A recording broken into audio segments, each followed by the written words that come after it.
Punt número 7. Operació de crèdit de refinançament per a cancel·lació d'operació de crèdit elevarà definitiu l'adjudicació provisional aprovada per l'acord de 21 de novembre de 2014 a Cajamar.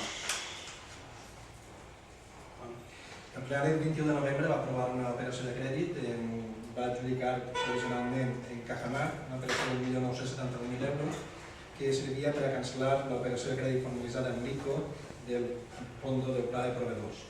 El 24 de novembre es va enviar al Ministeri d'Hisenda i Administracions Públiques.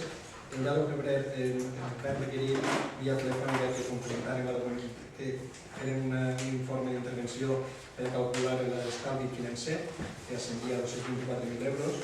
Es va enviar per internet de l'informe i en data 12 de febrer, en data 10 de febrer han tingut entrada l'autorització del Ministeri.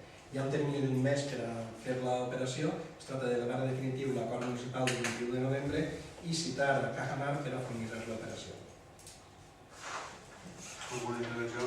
Bé, nosaltres anem a votar en contra per una qüestió de coherència en seguir en el vot igual que l'altra volta. Nosaltres, donat que vam votar en contra de que l'Ajuntament ha assolit el préstec ICO este.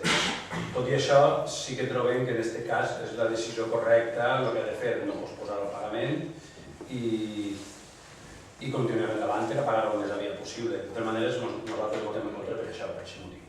Molt bé. Nosaltres vam votar a favor perquè pensàvem que era un estalvi d'interessos i sempre que sigui un estalvi que l'Ajuntament li costa menys diners tornar al préstec, sempre és interessant. Votarem a favor. Doncs passem a la votació. Vots a favor?